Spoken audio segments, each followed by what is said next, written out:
Boa noite a todos. Nós vamos iniciar, então, a mesa redonda sobre bem-estar animal e saúde única. Eu gostaria de convidar, então, a professora Adriana Jardim de Almeida e a professora Paula de Filippo, que irão participar, então, dessa mesa redonda. Bom, vou apresentar, então, né, a professora Adriana Jardim de Almeida. Possui graduação em Medicina Veterinária pela Universidade Estadual do Norte Fluminense, Darcy Ribeiro, mestrado em Produção Animal pela Universidade Estadual do Norte Fluminense, Darcy Ribeiro, e doutorado em Produção Animal também na mesma universidade. Ela tem experiência, então, na área de Medicina Veterinária, com ênfase nos seguintes temas: zoonose, criptospóreo, Eimeria, protozoário, saúde no ecossistema, terapia veterinária. Atualmente, ela atua como professora associada na UENF, nas áreas de terapêutica veterinária e saúde do ecossistema. Gostaria também de apresentar a professora Paula. A professora Paula é médica veterinária pela Universidade Federal de Lavras, fez residência clínica e cirúrgica em anestesiologia no Hospital Veterinário da Faculdade de Ciências Agrárias e Veterinárias da Unesp, no campus de Jabuticabal, mestre em cirurgia veterinária, realizou estágio de doutoramento na Universidade Autônoma de Barcelona, na Espanha, onde ela adquiriu, então, o título de doutora em cirurgia veterinária. E também concluiu o pós-doc, né, na mesma instituição. Atualmente, ela é professora de cirurgia de grandes animais da UENF, tem experiência na área clínica, médica, cirúrgica e anestesiologia de animais de grande porte. Participa e orienta pesquisas na área de cólica equina, biomarcadores inflamatórios, desequilíbrio ácido básico, hidroeletrolíticos, fisiologia do exercício, bem-estar animal e equinos. E é bolsista de produtividade em pesquisa pela FAPED. Gostaria, então, de agradecer o convite, né, da participação de ambas. E a gente vai iniciar, então, com a professora Adriana Jardim de Almeida. Boa noite a todos. Obrigada, Rose, pela apresentação. Gostaria também de agradecer pelo convite, né, um evento de extrema importância para a área da medicina veterinária, para a área da saúde pública, saúde única, que são temas que a gente está sempre explorando e precisando conversar sobre isso, né? Então, eu vou iniciar a nossa mesa redonda com alguns slides. A gente tem como título Bem-estar Animal e Saúde Única. Então, primeiramente, eu gostaria de fazer umas definições, a definição de bem-estar animal, que existem várias definições, né? Mas a definição que eu achei mais adequada seria a qualidade de vida de um animal, se ele tem boa saúde, se suas condições físicas e psicológicas são adequadas, e se ele pode expressar o seu comportamento natural, né? É um direito inerente aos animais e não algo dado a eles pelo homem. Então, o que significa isso, gente? Que o animal que ele é criado, ele é manejado de forma a ter um bem-estar, ele é um animal que ele tem mais possibilidades de ser saudável, né? Ele tende a ter um sistema imunológico mais controlado.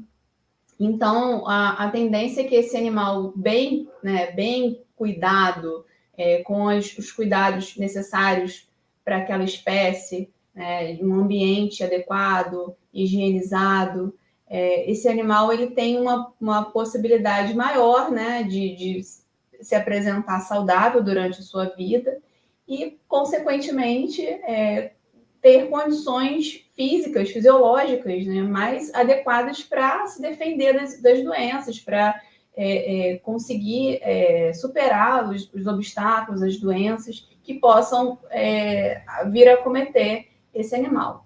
E a saúde única? O que seria a definição de saúde única, né? A saúde única é uma abordagem integrada e unificadora para equilibrar e otimizar a saúde das pessoas, dos animais e do meio ambiente. Então, é um tripé. A gente observa que cuidando bem do meio ambiente que a gente vive, cuidando bem da saúde do animal, a gente automaticamente vai estar cuidando também da saúde do ser humano. Então, cuidando bem dos animais e do seu ambiente, a gente vai estar prevenindo doenças tanto nos animais quanto nos seres humanos também. Então, é muito importante a gente trabalhar essa questão da saúde única como algo integrativo entre os médicos, profissionais médicos, os médicos veterinários, né, todos da área da saúde e também da área ambiental, porque é tudo muito interligado. O ser humano, ele tem uma tendência a se destacar da natureza. Nós nos afastamos da natureza, do meio ambiente. Só que nós fazemos parte desse meio ambiente, não tem como a gente não fazer parte dele. Então, protegendo o meio ambiente, protegendo a saúde dos animais e a nossa, é uma possibilidade de que isso dê certo e que haja menos doenças transmissíveis, tanto entre os animais quanto dos animais para a gente. Bom.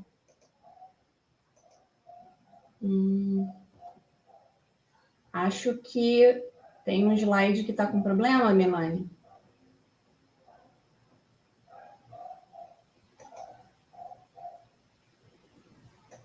O slide 4 está em branco. Bom, eu vou... Tá, a Emilane vai colocar para mim, enquanto isso eu vou falando sobre o slide 4. No slide 4, eu elenquei algumas zoonoses e demais doenças transmissíveis que podem acometer os animais e também o ser humano.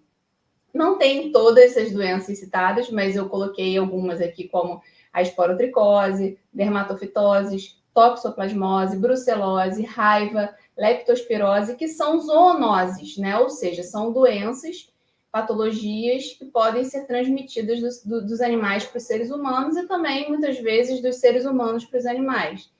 Essas doenças, elas... Ah, tá aqui, né? Já apareceu.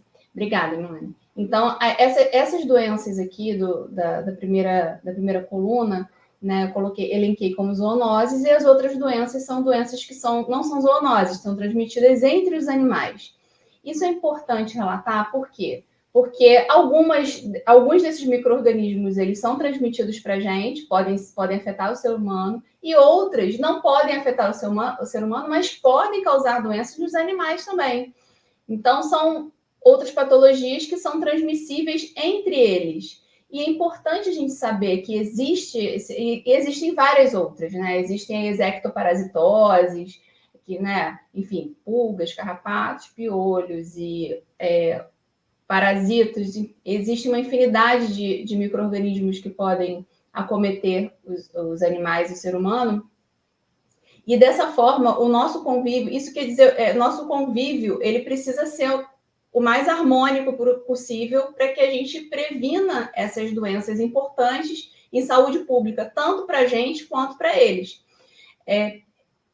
Isso quer dizer o quê, gente? Isso quer dizer que os animais são vilões, que eles nos transmitem doenças? Não, isso quer dizer que justamente eles são tão vítimas quanto nós somos desses parasitas, desses vírus, enfim.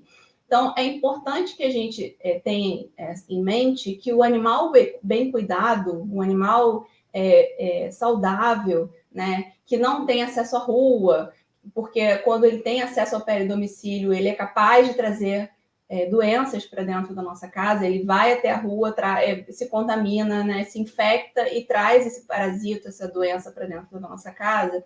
Então, é importante a gente ter em mente que eles precisam ser bem cuidados para que a gente possa prevenir essas doenças, tanto neles quanto na gente.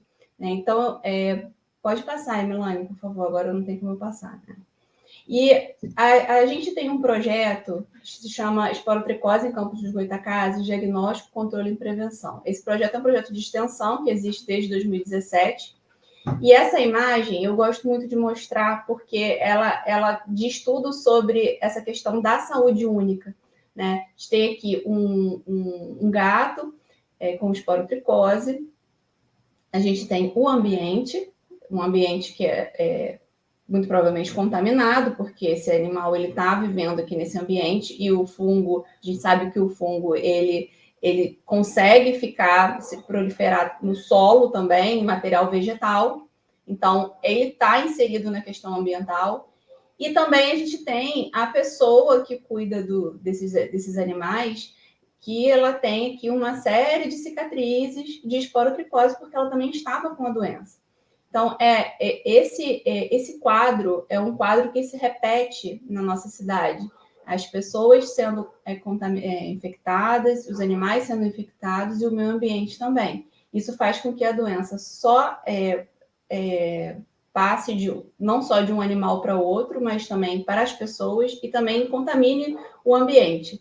Então, é um problema realmente de saúde única, é um exemplo de uma questão de saúde única, assim como existem outras doenças também que podem estar inseridas nesse mesmo contexto de contaminação ambiental, infecção do ser humano, infecção dos animais. Pode passar, por favor, Elaine.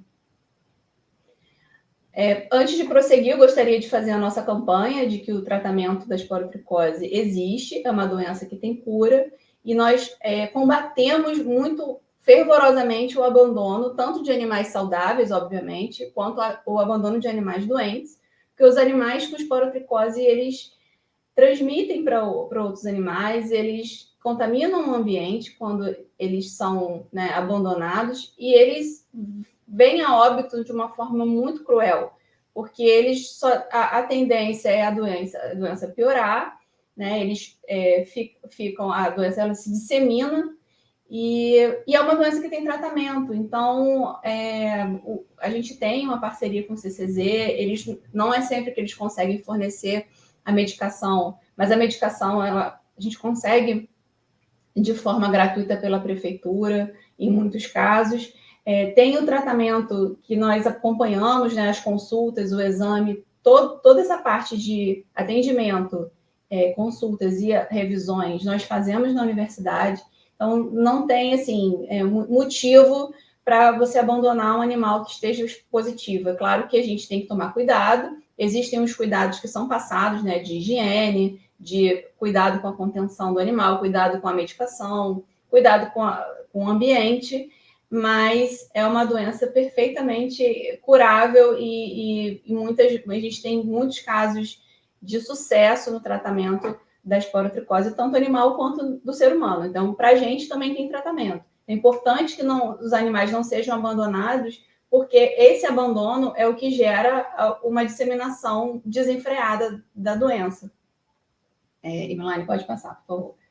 A gente observa nesse gráfico, quando a gente começou o projeto, em 2016, existiam 5 ali bairros acometidos, que a gente conseguiu fazer o diagnóstico, e em 2022, infelizmente, esse fungo ele tem sido disseminado pela cidade. A gente tem vários bairros já acometidos, inclusive lá no Farol de São Tomé, então, bem distante. Então, isso significa que cada vez mais, um número cada vez maior dos animais está adoecendo, e é um problema muito grave em saúde pública, porque é uma doença que ela tem tratamento, a gente precisa cuidar dos animais, a gente tem nossa obrigação de cuidar dos animais, mas é uma doença que pode levar a óbito, tanto dos animais quanto do ser humano. A pessoa, se tiver o sistema imunológico comprometido, existem alguns fatores de risco, mas existe a possibilidade de óbito por esporotricose.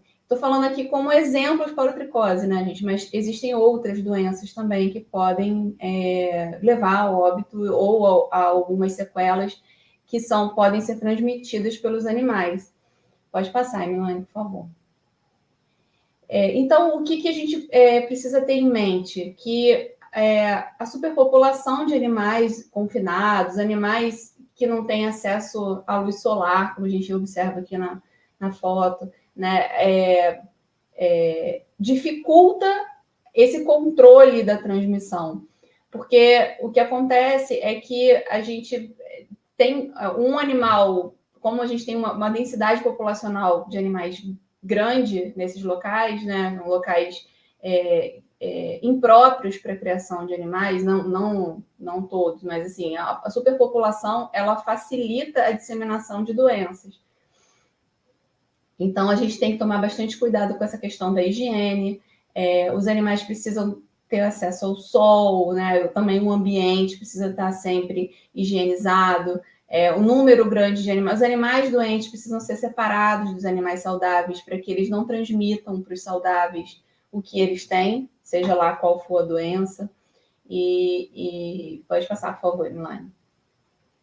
Precisamos ter cuidado com a alimentação na questão de deixar ração disponível à vontade para os animais 24 horas por dia ou em algum momento, porque esse alimento, ele atrai outros animais, atrai roedores, aves, né, que também podem transmitir doenças tanto para os animais quanto para a gente. Então, é questão de você ter cuidado com a ração, com a alimentação dos animais, ter cuidado com a higiene também.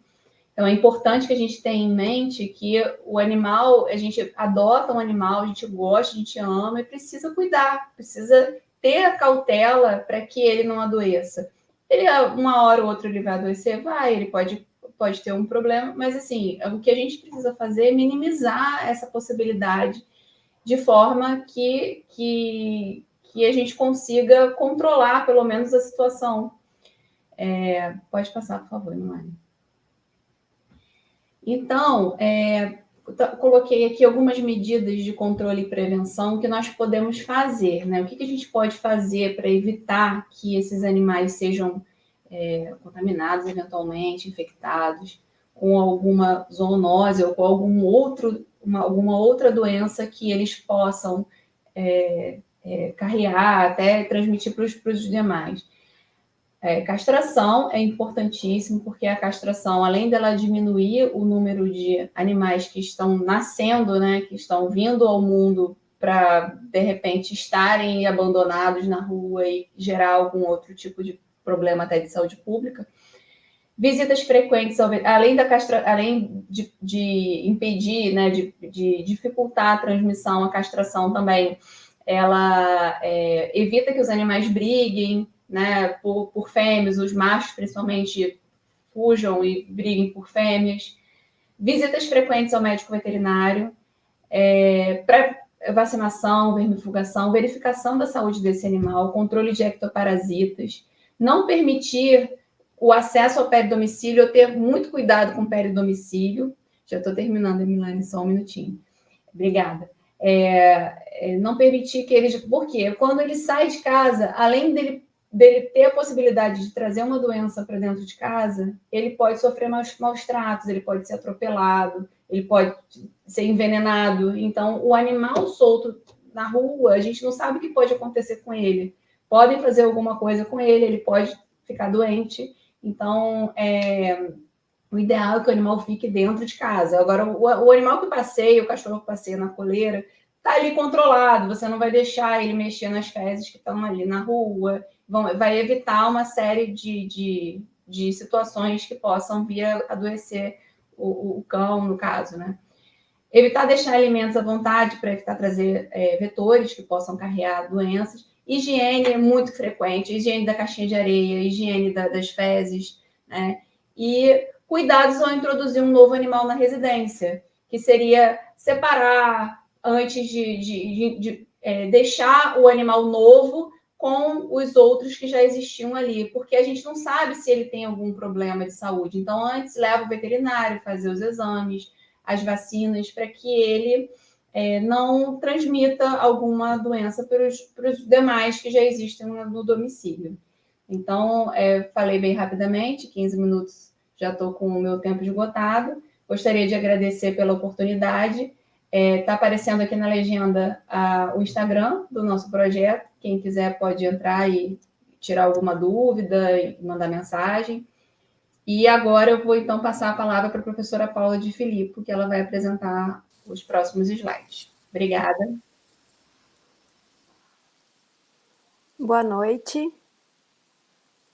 Eu gostaria inicialmente de agradecer ao professor João pelo convite Isso já faz algum tempo que ele me convidou e eu me sinto honrada com o convite e também desafiada, né? E eu lembro que quando ele me convidou, eu pensei, né? Eu falei, tem certeza, professor, que o senhor quer que eu fale, né? Que eu participe?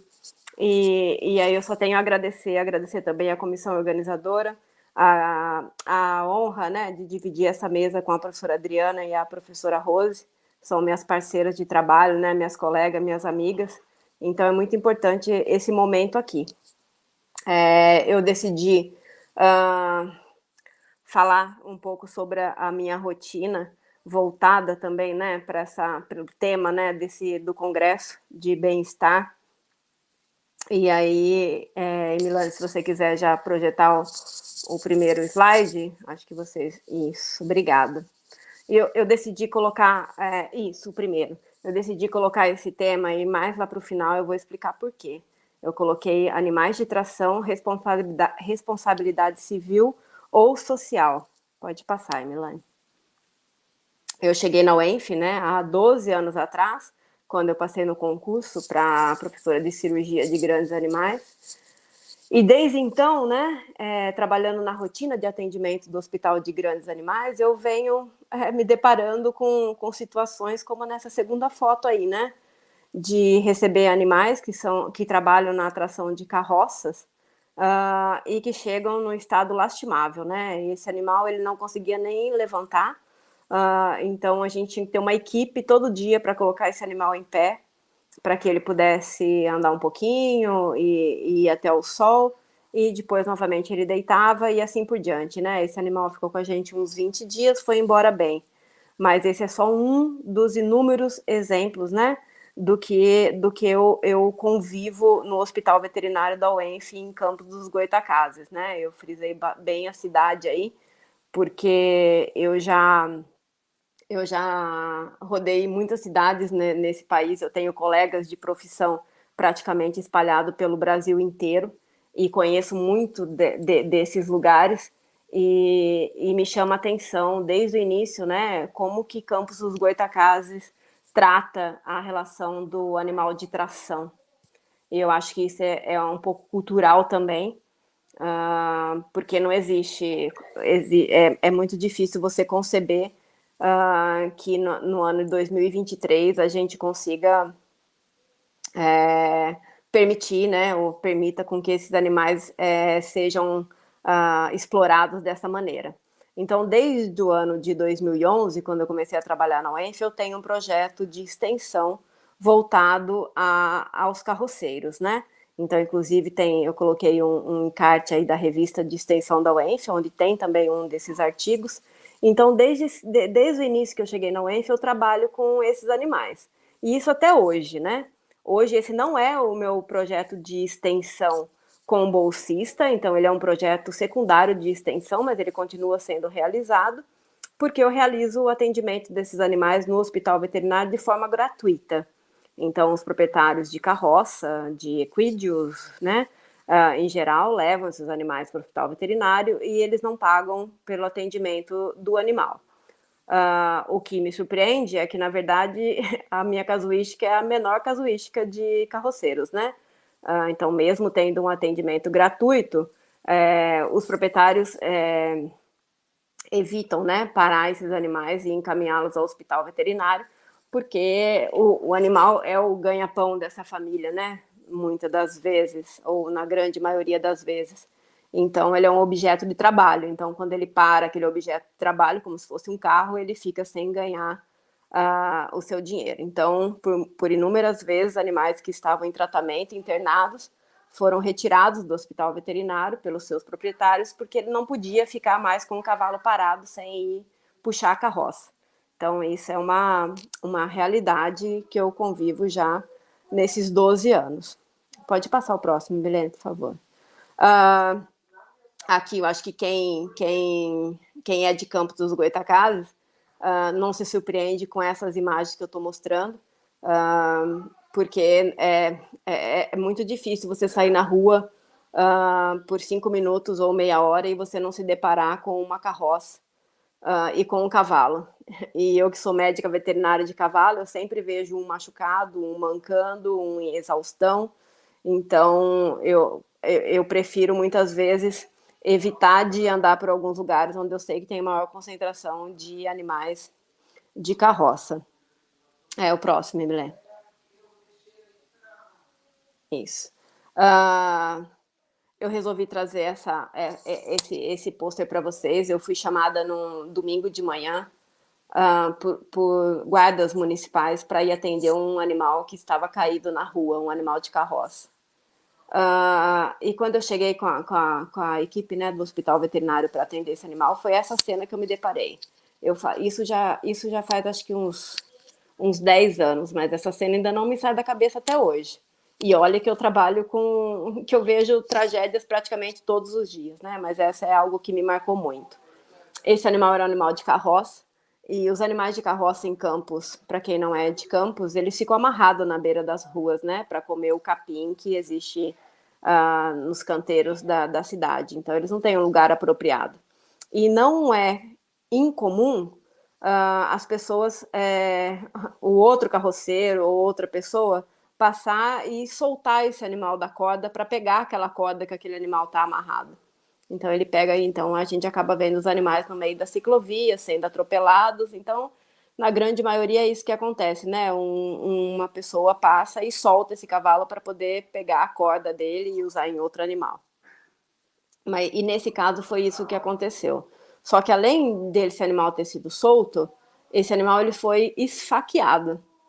E aí resta, tipo assim, a gente pedir, né, tentar entender o que leva uma pessoa a fazer isso, né? Então, como vocês podem ver, ele foi cortado a facão, né? E na última foto ali, a gente consegue ver a medula, né? A coluna vertebral dele exposta. Então, esse animal estava vivo, eu não sei desde que hora que isso aconteceu à noite, eu fui no domingo de manhã, e eu realizei o sacrifício dele no meio da rua, porque seria a maneira mais digna, né, dele parar de sofrer.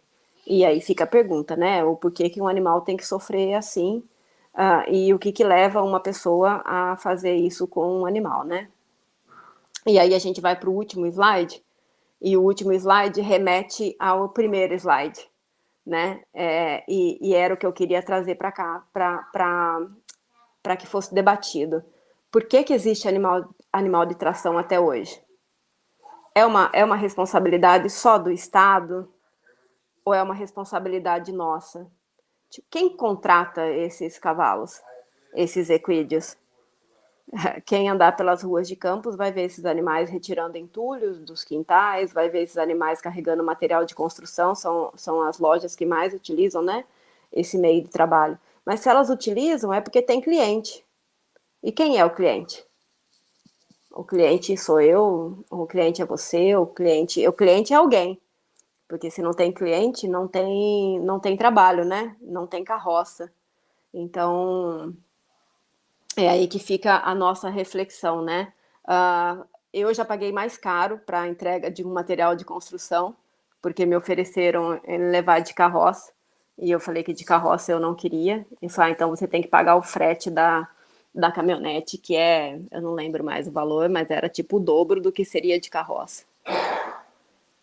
Muitas vezes, quando eu vejo um animal de tração, né, uma carroça ainda descarregar algum entulho, alguma coisa, eu paro o carro e ofereço o serviço da UENF, né?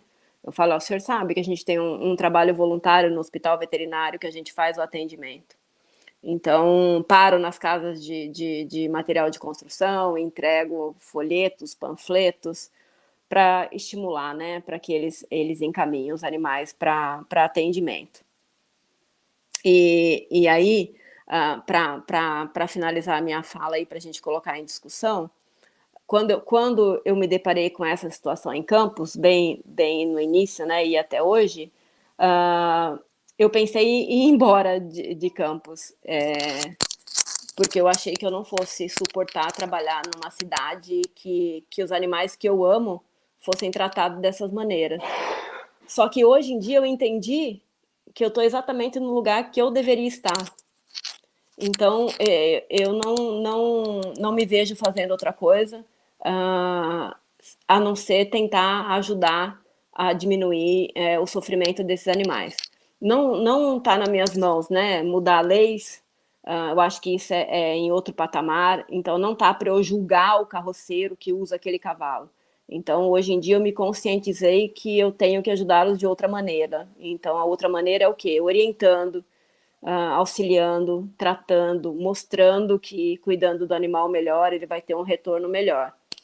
E dessa maneira, tentando fazer com que os animais sofram menos, né?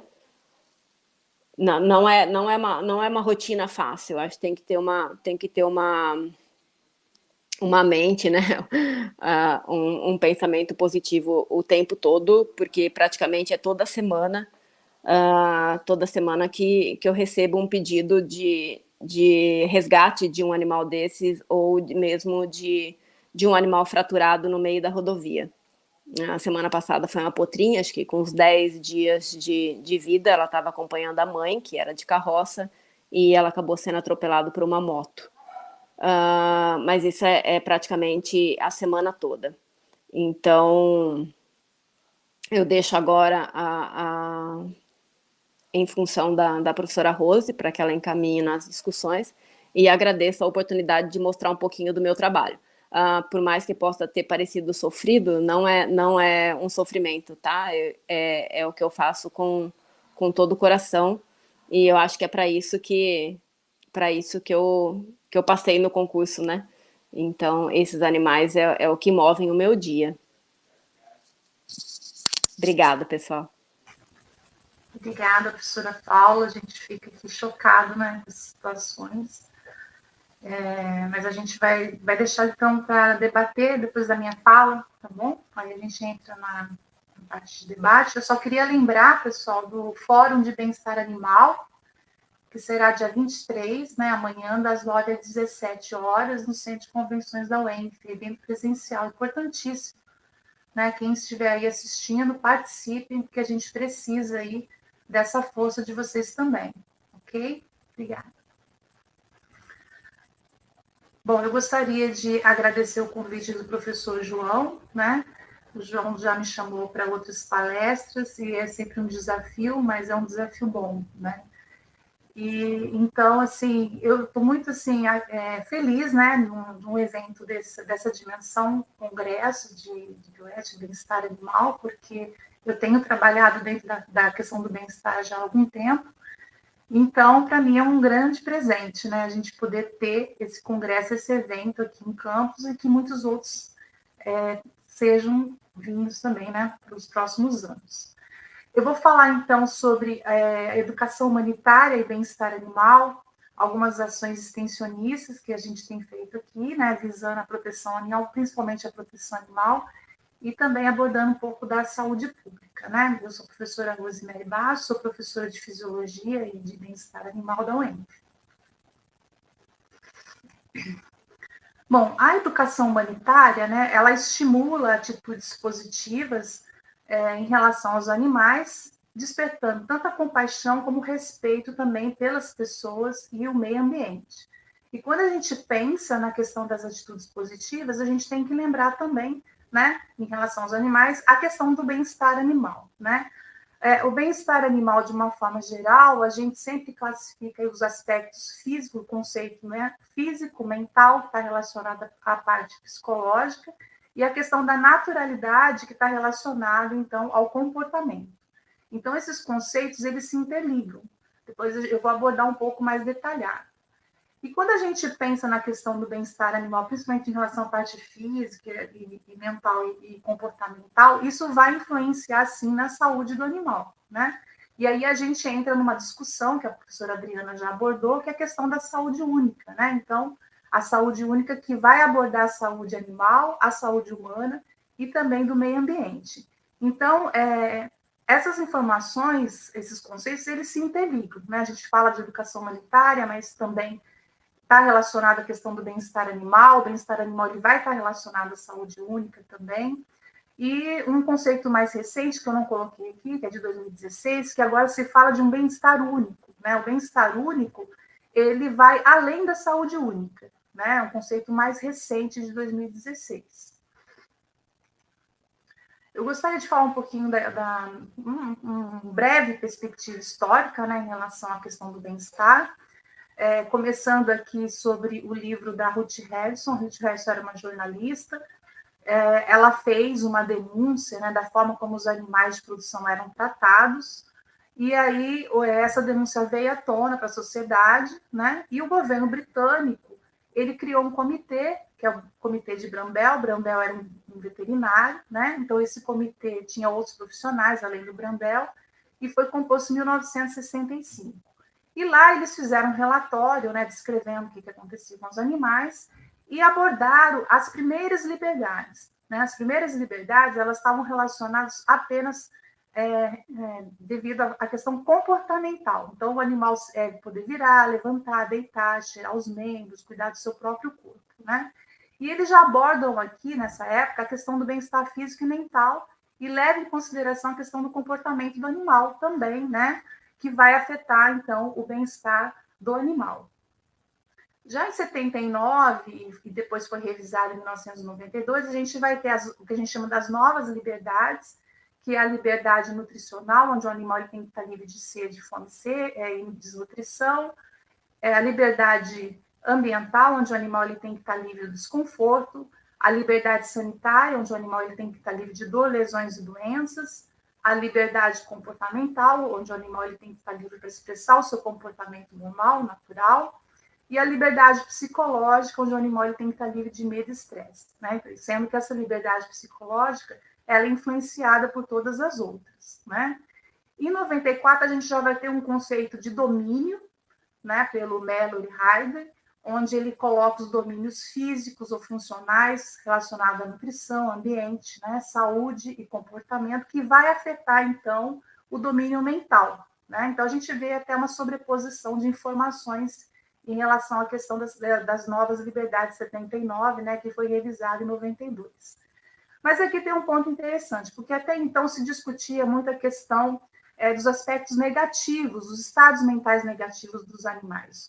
Mas isso não resolve. O fato de você evitar os estados mentais negativos não vai resolver a questão do bem-estar dos animais, né? Porque tem que se incorporar também os estados positivos do bem-estar animal, que é um trabalho de 2015 do Mello, né, que ele descreve bem essa questão, que os aspectos positivos também incorporados ali no meio ambiente, né, no dia a dia, as interações, tudo isso é fundamental para a questão também do bem-estar animal, que a gente geralmente só pensa nos aspectos negativos.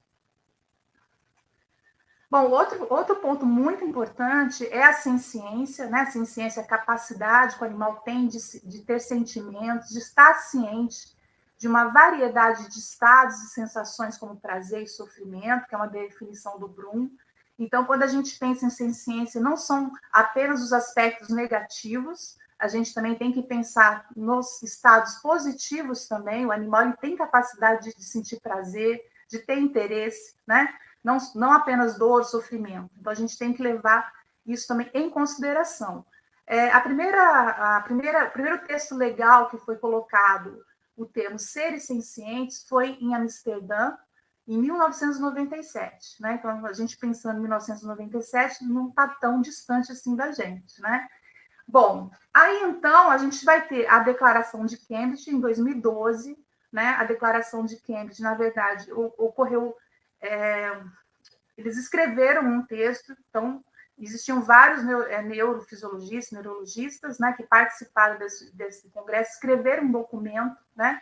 E nesse documento, lógico, sempre a partir, né, pessoal, de pesquisas científicas, né, que já foram realizadas com inúmeros animais, né, e eles chegaram, então, a essa declaração, onde ele diz que a ausência do neocórtex não parece impedir que um organismo experimente estados afetivos. E mais do que isso, né, que os humanos, eles não são os únicos a possuir os substratos neurológicos que geram consciência. Então, os animais não humanos, né, incluindo os mamíferos, as aves, os répteis, os anfíbios, os peixes e também outras criaturas, como no caso do polvo, que é um invertebrado, também possui esses substratos neurológicos.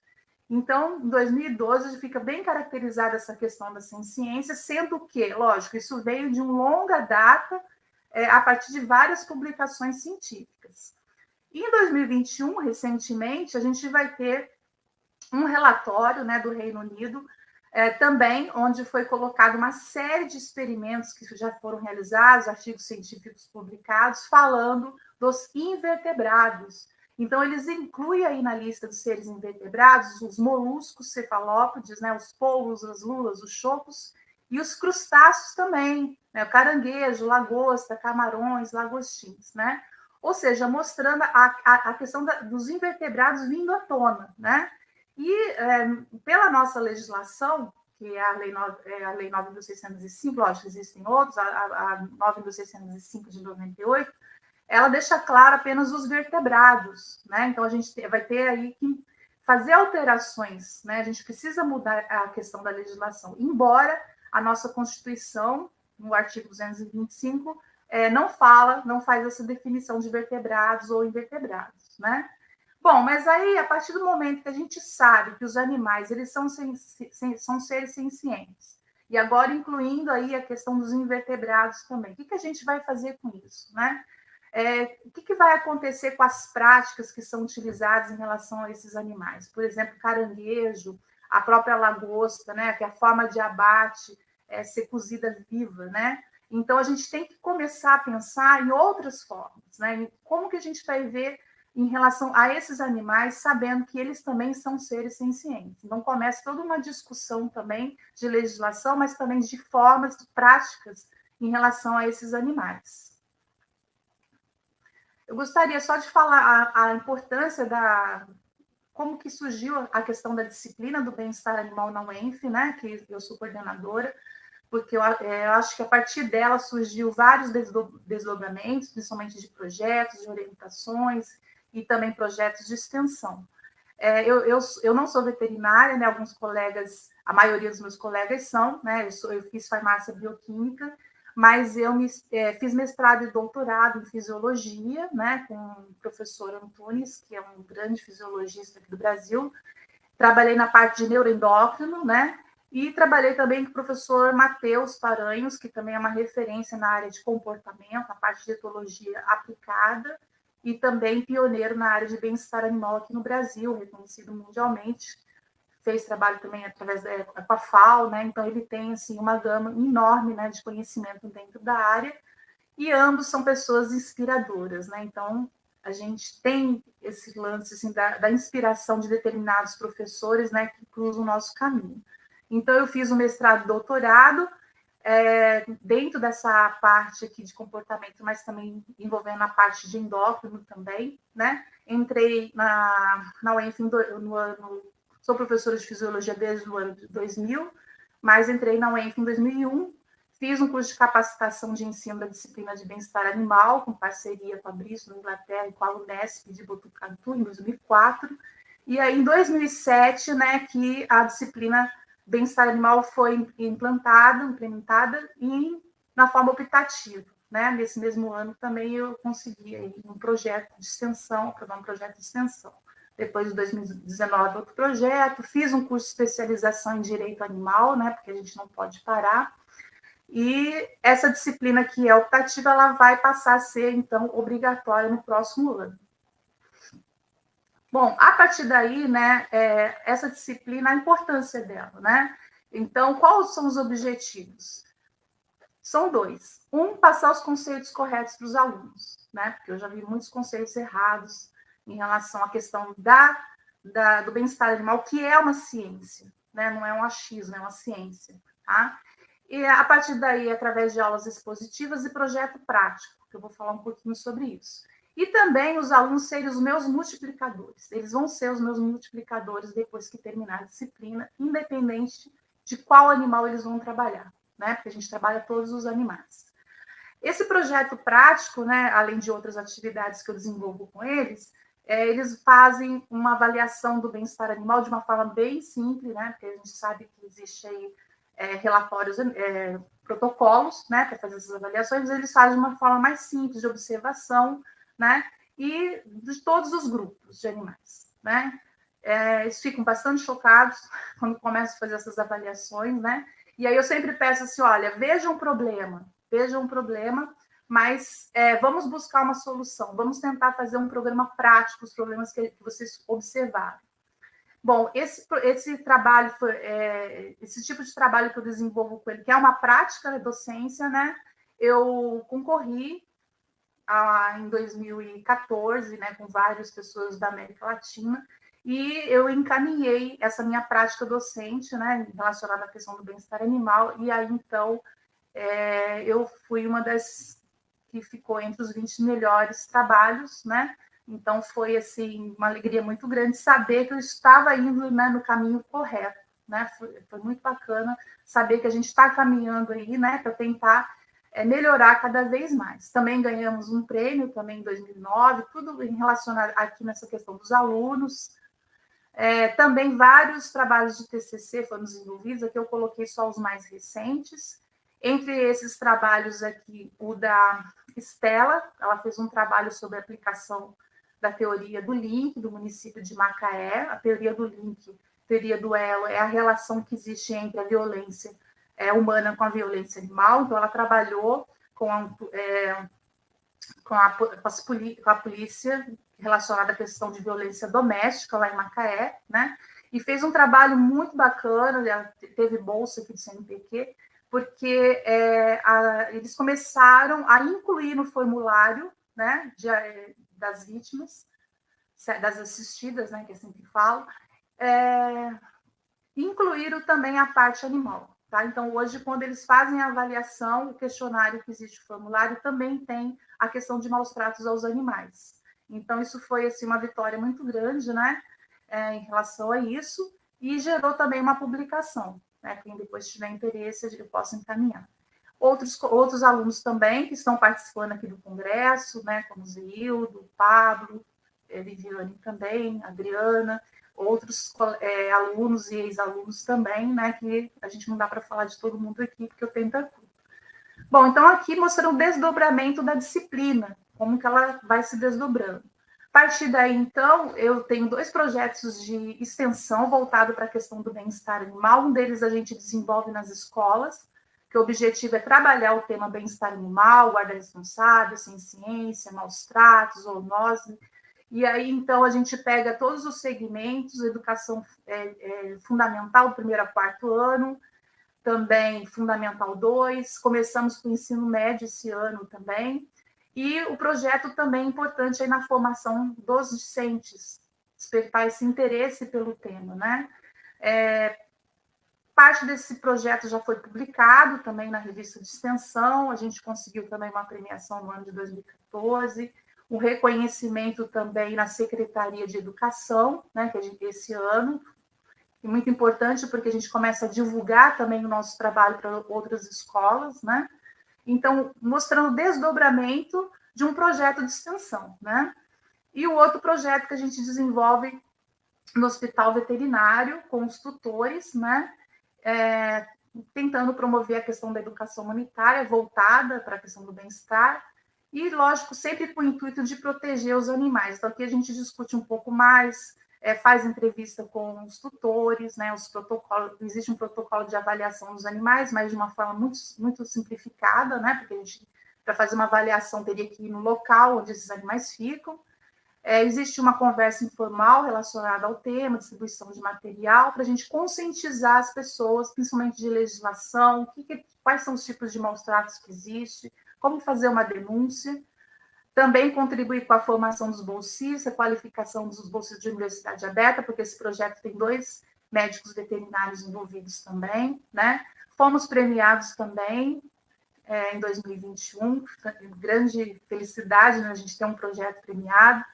E um outro desdobramento também em relação a esse projeto é que em 2022 eu encaminhei para o programa Mais Ciência, né? E eu tenho, então, o Zeildo, que está trabalhando nessa parte de adestramento, com aulas gratuitas para tutores na UENF, e também no CCZ, cujo objetivo é qual? Se a gente pode adestrar um cão lá no CCZ, ele pode ter uma possibilidade maior de ser adotado, né? Então, esse é um dos grandes objetivos que a gente está tendo em relação a isso, e vamos continuar.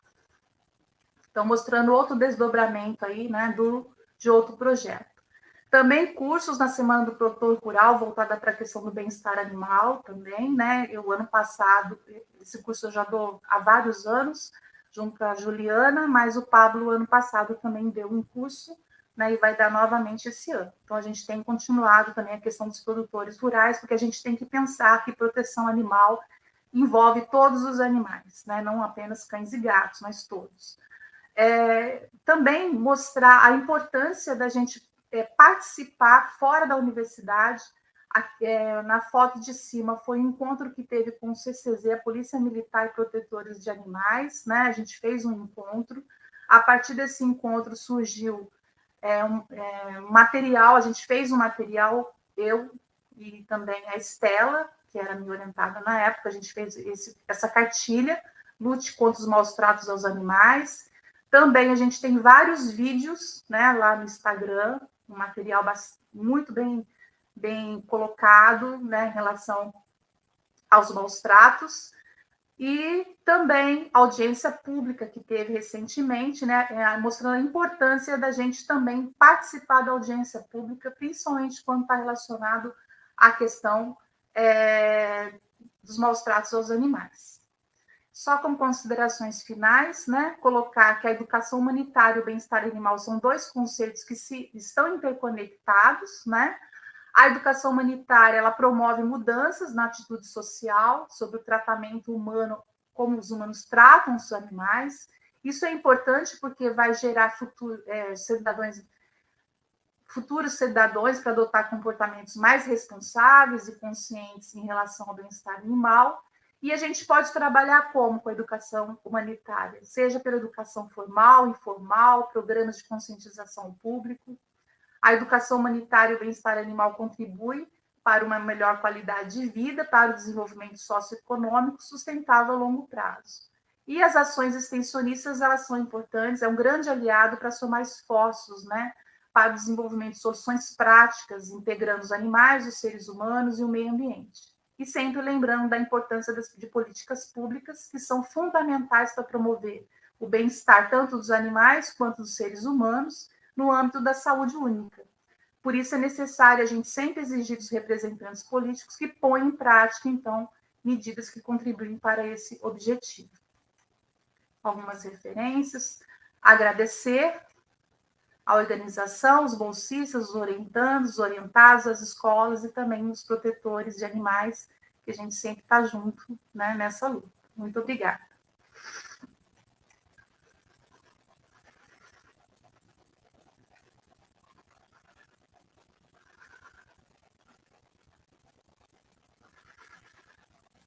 Falei muito rápido, né? Pouco tempo para falar muita coisa. A Emiliane está avisando aqui, pessoal, que vai ter uma palestra na sequência, tá? Tem que colocar o nome na tela e depois tem a premiação dos trabalhos, ok? Então, a gente vai começar a mesa redonda. Emiliane colocou alguma pergunta aí, Emiliane? Ela que tem acesso, né? Então, eu vou começar fazendo algumas perguntas e a gente pode, né, ir discutindo quanto isso. Adriana, você vê uma perspectiva positiva em relação à esporotricose aqui em Campos? A gente vê cada vez mais situações de animais, né? Como que você vê isso? Além da questão, eu sei que você faz um trabalho espetacular, né, dentro do seu projeto, mas a gente vê cada vez mais animais, né, sendo essa situação. Como que você vê essa questão? Eu fico muito preocupada, Rose, porque a gente vê que a doença está se disseminando e o poder público ele não tem os olhos voltados para a questão da saúde única como a gente gostaria, como deveria ser. É uma doença difícil de você controlar a disseminação, porque o fungo ele afeta, ele se adapta tanto ao organismo da pessoa e do animal, nossa temperatura corporal, quanto a temperatura do solo, do material vegetal. Então, é muito difícil a gente conseguir controlar essa disseminação ambiental.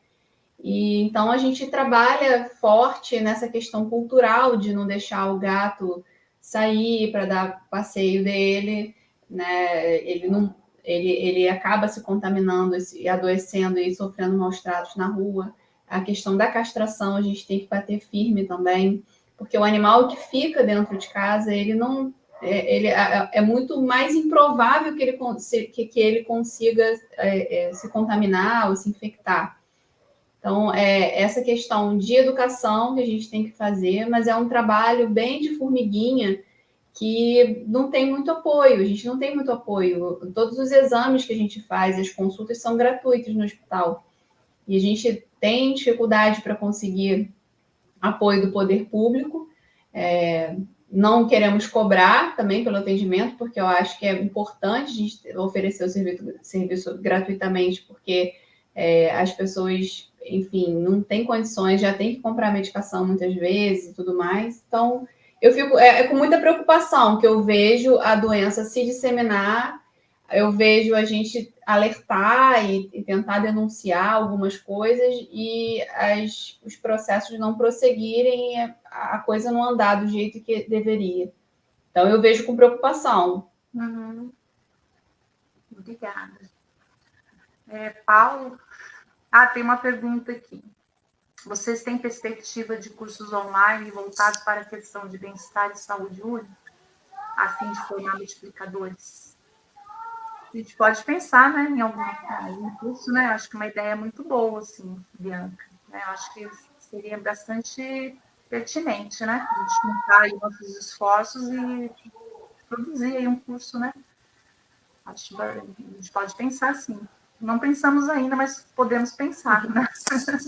É uma boa ideia. Boa ideia. Paula, eu quase chorei aqui com essas fotos, tá? Eu já tinha visto essas fotos na época e a gente fica muito chocado e causa uma revolta enorme, né? A questão como os animais de tração são tratados aqui. A gente sabe que tem a lei de 2016, que na verdade ela acaba não proibindo, né? Mas ela fala da questão de maus tratos e a gente não vê mudança, né? A gente não vê mudança. Inclusive, foi feita uma denúncia fora de campus, tá? Pelo grupo de advogados animalistas. Eles fizeram uma denúncia para a prefeitura, tá? Um montante aí de R$700 mil de multa, tá? Então, isso está correndo aí na justiça. Porque chegou um ponto, olha só, né? Tem que alguém de fora fazer uma denúncia para tomar alguma atitude aqui, né? Eu sei que existe a questão do medo, né? A questão da denúncia de maus tratos é uma coisa bastante complicada. Eu já acompanhei muitos casos de maus tratos em relação à denúncia e é uma luta, né? Constante, porque a polícia nem sempre quer acatar, né? Fala que é com o CCZ, né? E a gente sabe que não é com eles, porque crime é com a polícia, né? Então, esse é um ponto. E outro ponto também é a questão de que as pessoas estão abrindo um pouco os olhos em relação a isso também, né? De tentar fazer uma denúncia. Porque eu lembro que quando eu cheguei aqui, pouco você ouvia falar, né? Hoje a gente já as pessoas mais voltadas para essa questão. Aí, Paula, como que a gente faz para resolver esse ponto? Rose, assim, hoje em dia ficou um pouco mais fácil, mas, entretanto, você mesma acompanha isso, né? A gente vê isso direto no Instagram, publicações, assim, de um cavalo solto, quem eu chamo, e a gente cai naquela novela, né? Uhum. Então, você liga para o CCZ não é o CCZ, aí você liga para a polícia, não é a polícia, você liga na polícia, é o CCZ, e aí você acaba ficando numa situação que você já não sabe mais quem que é que você liga, né? Então, acho que ainda existe... Acho que essa gestão do CCZ melhorou um pouco, perto das outras passadas, um pouco. Mas eu acho que ainda é uma situação que não está longe de ser a ideal. né? Então, assim, o que eu debato sempre com o pessoal de lá é que eles não... vamos supor, os animais que ficam ali na Arthur Bernardes ou na rua amarrado, naqueles terrenos baldios, eles não interpretam aqueles animais como abandonados. Porque se está amarrado numa corda e está dentro de um terreno, ele não está na rua. Então, assim, está na rua só se estiver na ciclovia. Eu falei, mas como assim? Ali é rua. Não é de ninguém, não é dele ali. Ele, não, a gente não pode entrar em propriedade alheia. Que propriedade alheia? É no meio da rua. Né? Tipo, você acha que aquilo ali é um terreno, um quintal abandonado? Você não pode ter animal em via pública, criado em via pública. Mas aí, então, a resposta é que eles não podem pegar o animal dali. Que então a gente tinha que chamar a polícia para a polícia ir ali pegar o animal. Aí a polícia não vai porque ela só vai se tiver constatado maus tratos. Mas não é maus tratos você deixar um animal amarrado no sol, sem água, o dia todo? O dia e a noite, o dia e a noite, o dia e a noite? Sim. Entende? Então, sim, é uma bola de neve. Então, assim, quantos animais eu já recolhi? Né? Que a gente vai e cata os animais dali e leva para a universidade. Né? Então, alguns a gente tem a sorte que o proprietário nunca mais aparece, então a gente acaba arrumando donos e uma vida digna para esses animais. E alguns proprietários aparecem e aí vira aquele lenga-lenga, né? Que muitas vezes os animais que vão a gente encaminha para o CCZ, muitas vezes, aí eles pagam a multa, pegam o cavalo de volta, ou o animal de volta. E depois, na semana que vem, teve um caso interessante de uma mula. Eu solicitei o resgate dela pelo CCZ 3 vezes, quando eu morava ali na Arthur Bernardes. E aí o proprietário ia lá e retirava, né? Porque ele vai pagando a multa e retirando, pagando a multa e retirando. Até uma última vez que eu achei ela morta no meio da ciclovia.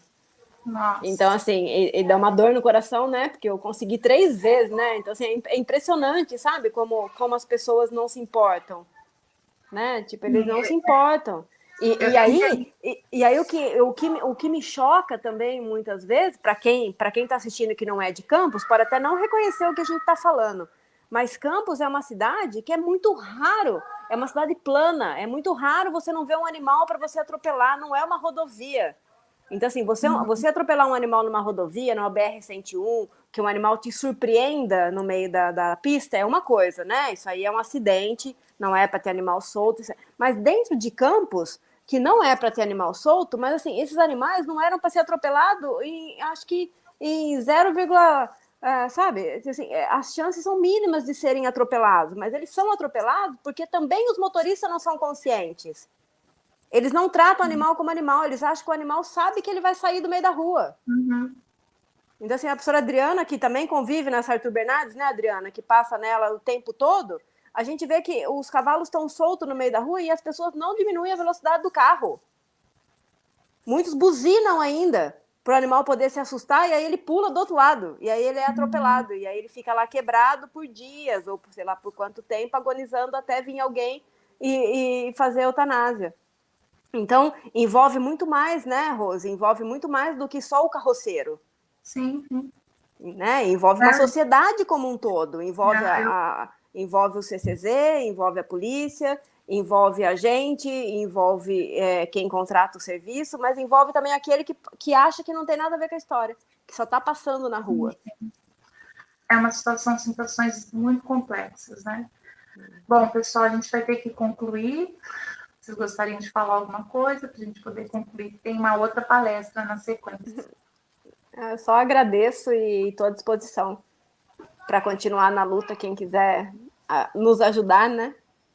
Eu vivo pedindo doação para os bichinhos lá que acabam chegando, né? E não tem condições de tratamento. Então, eu sei que vocês me ajudam bastante também. Adriana?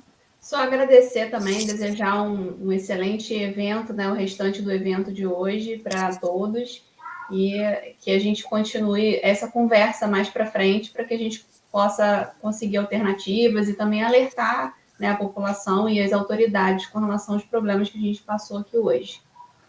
Obrigada. Também queria agradecer, foi muito bom participar com vocês, acho que é a primeira vez, né, que a gente participa junto de uma mesa, né? E que a gente possa ter outros eventos, né? Com ter mais certeza. tempo aí para poder estar conversando sobre isso, que é um tema de extrema importância. Agradecer a todos, então, que estão assistindo, e a gente vai lá agora para a palestra. E daqui a Obrigada, pouco gente. Boa noite. Tá, pessoal? Não esqueci. Boa noite. Boa noite. Obrigada. Obrigada a todos.